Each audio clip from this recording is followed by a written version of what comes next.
गुरून् हत्वा हि महानुभावान् श्रेयो भोक्तुं भैक्ष्यम्पिह लोके हत्वार्थ कामांस्तु गुरुनिहैव भुञ्जीव भोगान् रुधिर प्रदिग्धान्। अर्जुन कहते हैं, ऐसे महानुभाव मेरे गुरुजन हैं, उन्हें मारकर जीने की अपेक्षा इस संसार में भीख मांगकर खाना अच्छा है।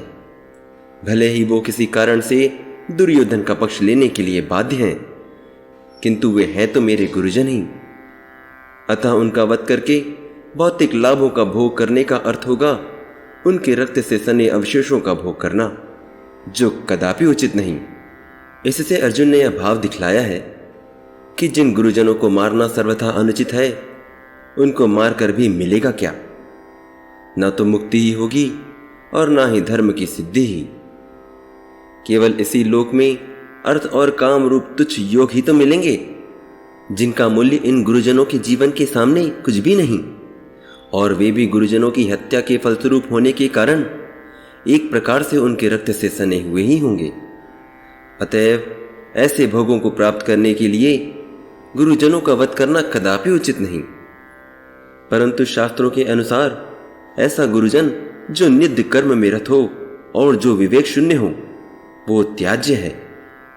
दुर्योधन से आर्थिक सहायता लेने के कारण ये महानुभाव गुरुजन उनका पक्ष लेने के लिए बाध्य थे।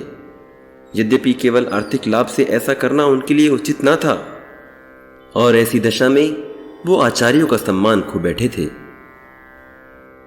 न चैतत् विद्मः कतरन्नो गरियो यद्वा जयेम यदि वा नो जयेयुः यानेव हत्वा न जिजीविषामः तेव स्थितः प्रमुखे धातृराष्ट्राः। अर्जुन कहते हैं, हम यह भी नहीं जानते कि हमारे लिए क्या श्रेष्ठ है, युद्ध करना या ना करना। हम यह भी नहीं जानते कि हम जीतेंगे या वे हमें जीतेंगे, और जिन्हें मारकर हमें जीने की इच्छा नहीं रह जाएगी, वे धृतराष्ट्र के पुत्र हमारे भाई युद्ध में हमारे समक्ष खड़े हैं। भविष्य किसी को पता नहीं होता, परंतु यह सभी को पता है कि युद्ध में एक की विजय तो दूसरे की पराजय होती है। एक मारता है तो दूसरा मरता है। पर जरा से लोभ के लिए अपनों से युद्ध करना क्या सही है? यही मनोभाव तब अर्जुन के थे। अर्जुन के द्वारा व्यक्त इस प्रकार के विचार ये सिद्ध करते हैं कि वह न केवल भगवान का महान भक्त था, अपितु वह अत्यधिक प्रबुद्ध और अपने मन तथा इंद्रियों पर पूर्ण नियंत्रण रखने वाला था। राज परिवार में जन्म लेकर भी भिक्षा द्वारा जीवन यापन की इच्छा उसकी विरक्ति का दूसरा लक्षण है। ये सारे गुण तथा अपने आध्यात्मिक गुरु श्री कृष्ण के उपदेशों में उसकी श्रद्धा, ये सब मिलकर सूचित करते हैं कि वह सचमुच एक पुण्यात्मा था।